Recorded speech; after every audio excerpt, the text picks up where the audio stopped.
down the steep and rocky road to the pounding Pacific at Palos Verde, California, is a natural water playground that offers the thrill of a high wire act plus the zip of a roller coaster. As pretty a shoreline picture as can be found, curves to the right and curves to the left. What look like streamlined breadboards are really surfboards, light and durable, built to ride the waves like a water toboggan. All you have to do is hitch your surfboard to a wave, take a deep breath, and then be gone with the wind and the waves. It's just good, clean fun for these water babies who like nothing better than to be rolled in the cradle of the deep. It's an all-wave hookup with old Devil Sea that takes these surf riders from coast to coast. Here's a fellow who's using his head to get along in the world. Surf riding is an excellent test of balance. Take, for example, this young lady.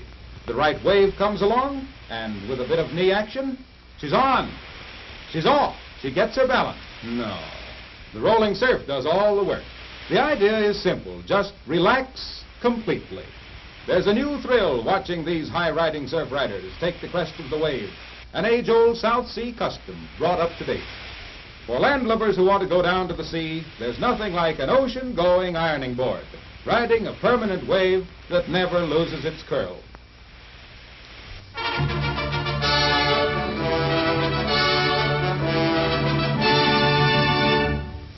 Hot, 112 degrees in the shade. Isolated from the rest of the world is the Wild Rose CCC camp at the western rim of Death Valley. Its only communication with civilization is radio, and this hard-working truck, known by the boys as the Trona Flyer. Every day it battles the flaming, blazing heat of the desert to carry the mail and supplies from the village of Trona to camp headquarters in Death Valley. The run back to camp begins easily enough. But ahead is a road that has tested the stamina of man since the first pioneers drove their oxen and burros through this desert wasteland.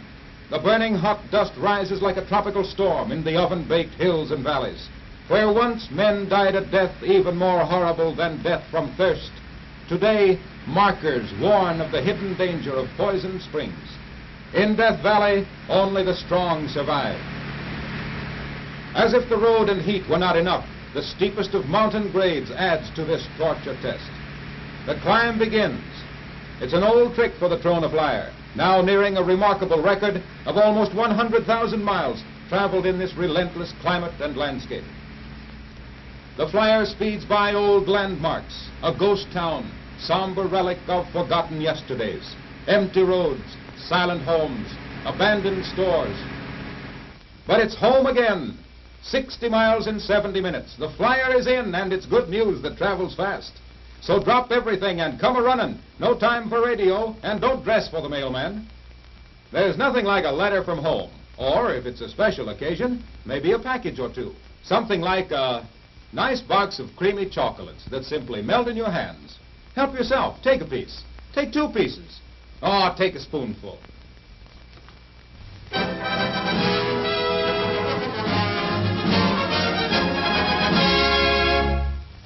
Shades of the great train robbery. He's up to no good, down flat on his face. It's nice work, and he's got it. Well, he'll be quick. But that's nothing to get all steamed up about. Here they are, members of a new American cult. They're crazy, every one of them. Camera crazy. It's a new kind of craze that brings a camera club on a special train to the Père Marquette yards and repair shops, where they can snap their shutters to their heart's content. Get the picture no matter what the cost. In candid photography, the angle is the thing, and make it dizzy. Smoke and steel and old iron horses are uncomplaining camera subjects who just don't care how they look before the inquisitive camera eye. Anything for a picture, even to the extent of going around in circles for one.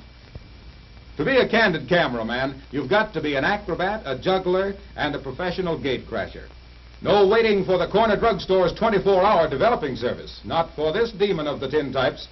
Made to order is this portable darkroom, a luggage compartment, airtight and with never a chance for a film fog. Time out for just a minute or two. And then out comes the negative, clear as a baby's eye and twice as natural. Click, click, and cluck. Every pack has its joker.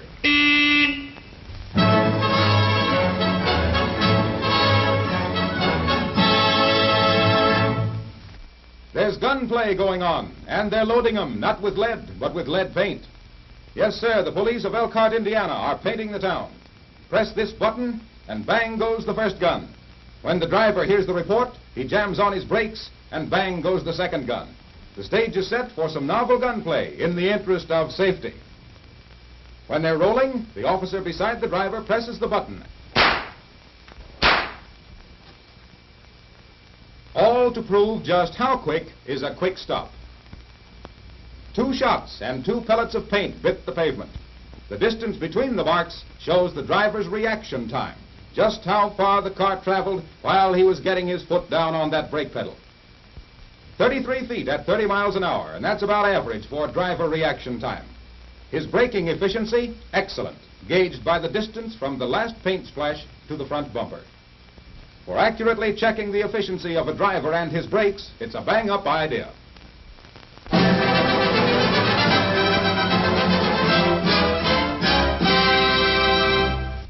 Meet the Buck of Barnegat, New Jersey. He's a deer.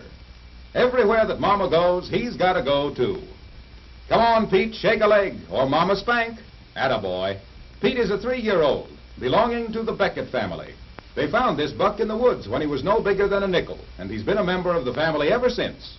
Pete's all keyed up to go shopping, and Mama's all keyed up to lock him up, only she doesn't need a key. A lot of folks around Barnegat know Pete, but somebody is always getting a surprise. Hiya, Toots. Imagine that. Now, how the dickens can they get a deer into that back seat? Home again, and you've got to admit the Becketts bring 'em back alive. Yes, sir, Pete certainly does pick the soft spots. Well, how about a little snooze before dinner? How would you like to have this streamlined pet sleeping on your nice clean spreads? What's that? Food. When Pete smells food, the shut-eye is over. Yes, sir, he'll have to look into that smell. Hey, keep your big nose out of things. None of that, my fine antlered friend. Pete knows more than one way of getting a little snack, and when no one's looking, he's usually up to mischief. Mice in the kitchen, ants in the pantry, deer in the cupboards. What a life, what a life.